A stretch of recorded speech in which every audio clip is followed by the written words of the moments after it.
I'm going to report to you is all about the origin, culture, and mutual communication of Singapore. Originally, Singapore called Pulo Cho, meaning an island at the end of peninsula. And then in 14th century, Singapore, known to the world by the name Temasek, meaning sea town, because it was a meeting point for those who traveled by the sea. And because the sea routes merged there. Here's the origin, where did Singapore came from. It's Sang Nila Utama. He was a ruler of Palembang, capital city of Asian Kingdom in Srivijaya, made an unexpected landing in Temasek while seeking shelter from the storm. He sighted an animal on the island that appeared to be a lion, and then he declared the island's new name to be Singapura, which means lion city in Malay, which we now call Singapore. Singapore lies at the tip of Malay Peninsula and borders Malaysia, Indonesia, and Brunei. Its citizens it's a multicultural state composed by 78% Chinese, 14% Malay, 7% Indians, and 1% other immigrants. Basically, the religion there is Buddhism, Hinduism, Islam, Christianity, Sikhism, and Judaism. But despite of religious freedom, Singapore bans persecution of Jehovah's Witnesses and the Unification Church. Also, publication by the Watchtower Bible and Tract Society remains banned in Singapore. The cultures and traditions. Traditional costumes of Singaporeans. There is Cheong Siam, which wears by the Chinese women, Chang Shan Ponggal by the Chinese men, Sari is for the Asian women, Dhoti Kurta for the Asian men, Bahu Kurung for Malay women, and Bahu Melayu for the Malay men. The culture and attitude, actually family is the center of the social structure and emphasize unity, loyalty, and respect there, wherein sons inherit family assets while daughters were expected to marry out of the family. Then having faith indicates personal dignity. They were very sensitive to retaining faith in all aspects of their lives. For them, it is a mark of personal qualities such as good name, good character, and being held in esteem by one's peer. The Chinese the names, the Singaporean names. For Chinese, traditionally, they have three names. They are composing one surname and two first names. They usually call in a first name basis, but when this they usually call in a first name basis, most especially when the surname is honorific. And for the Malay citizens, they do not have surnames. Instead, men add the father's name to their own name with the connector pin and binti for female. Like for example, if Noor bin Isa it means Noor is son of Isa. For Indians, they usually do not use surnames too. Instead, they place initial of their father's name in front of their own names.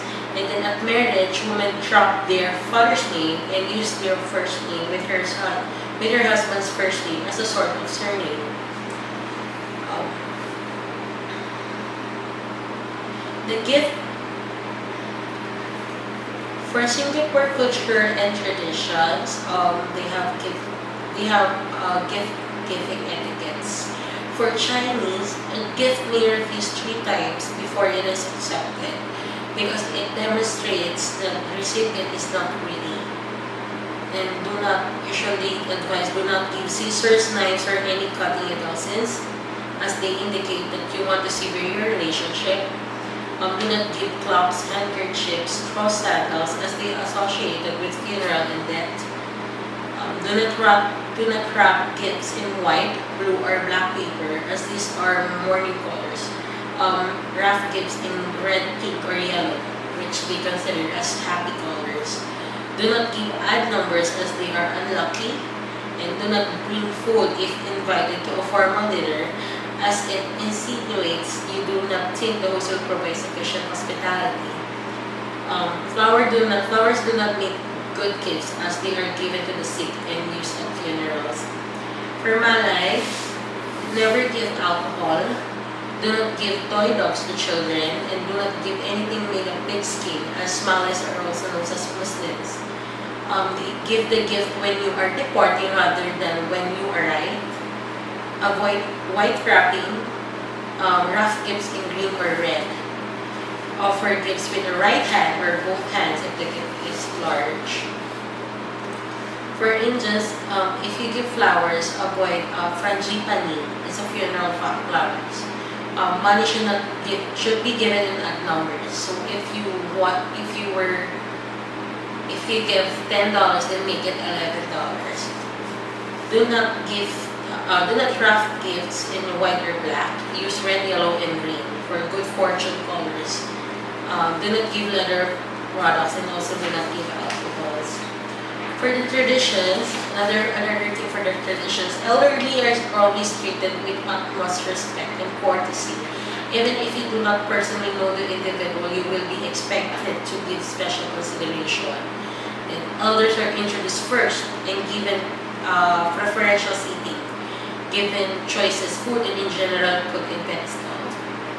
In workplace, there is increased difference that is paid to employees who are older, and they mandated the children for financial responsibility for their elderly parents. This law was passed in 1986, I guess. Etiquette. British will follow a strict protocol, often based on both ethnic origin and the age of the person. Younger people who work in multinational companies adopted the Western concept of shaking hands with everyone. Ethnic Chinese shake hands. Their grasp is rather light, although the handshake itself can be rather prolonged. And many women may shake hands, although the woman must extend her hand first. Introductions are always done in order of age and status. Ethnic Malays do shake hands too, and men and women Malays do not traditionally shake hands since Muslims do not touch women in public. Younger Malays may shake hands with foreign women, but it is more appropriate to use the salam or the bowing of the head, really.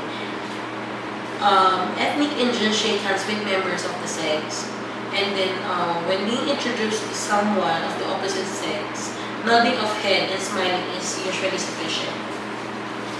The government is Singapore is usual a republic with a parliament system. They are known as one of the most politically transparent and least corrupt government in the world. Where in Singapore the crime rate is low, the judicial system is based on British legal system. The marriage polygamy is allowed among Muslim Malays, but otherwise monogamy is the rule.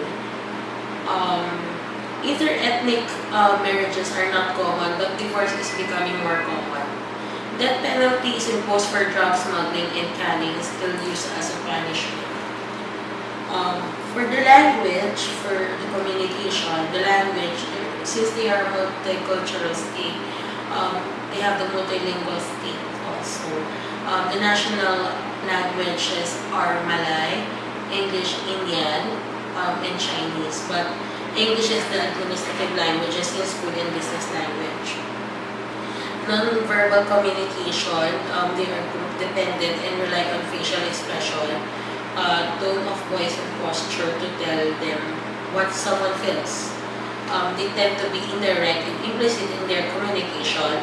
They hint at a point rather than making a direct statement, since that might cause the other person to lose face. They rather than say I will try. They say I will try rather than say no, or I'll see what I can do. Then silence is an important element of Singaporean communication because they do not understand Western cultures most of the time. So the ability to respond to a question asking and think, this indicates thoughtlessness and rude behavior. Pausing before responding to a question indicates that they have given the question appropriate thought and consider their response carefully. In media communication, they are very strict on free speech. They have the restriction on free speech. Actually, I researched on this, the Selection Act of the Statutes of Singapore, wherein they aim to retain political stability as well as the racial and the ethnic harmony. And any acts, tendencies, statements which can be construed in such ways to make them as a threat to government. This is the inciting of criticism or hatred of the government and its institution are punishable under that act.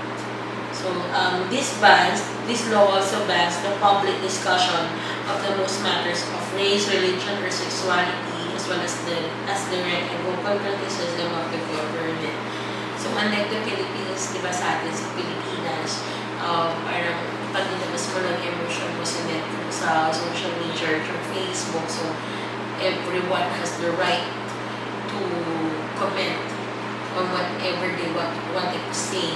So sa kanila, if your comment would kung yung comment mo is makakasira or makakasisira sa institusyon o makakasira sa reputasyon ng kanilang gobyerno, binaban po nila yun. So they have this called the out-of-border marker. So sila po yung limited, there are limited of acceptable topics. So sila yung nag-screen ng mga topics in social media. Topics which was perfectly okay to discuss, suddenly are not. So sila yung nag-screen ng conversations or ng postings. They also limit the freedom of the press. They are not explicitly flagged or clearly defined. They also control of the media. If not all the media outlets available in the country, this includes the newspaper, radio stations, and TV broadcasters, broadcasting companies are closely linked to the government. So all 8 television channels, for example, are controlled by Mediacorp, which turned owned by a state investment company. So satellite dishes are also banned in Singapore, although broadcast from Malaysia and Indonesia, which is the neighbor countries, are available. News outlets from those countries are freely available to Singaporeans. Access can be restricted if the government deems it necessary. So coverage of the news and political issues tends to be one-sided, although critical pieces such as editorials can at times be found in local newspaper. So they also have the MDA, or the Media Development Authority. So they were the one who monitors and regulate internet use and connections. A number of websites are inaccessible from Singapore and they deem objectionable. A disclosed list of banned websites includes Malaysian news sites. So binaban nila yung mga Malaysian news sites. Homosexuality-related sites, pages with pornographic content, and a number of YouTube videos, blog entries from Singaporean bloggers, as well as comments made on popular social media pages are subject for monitoring and led to a number of criminal charges and labels. That's it. I'm Joyce Uwaza, and this is my report about Singapore.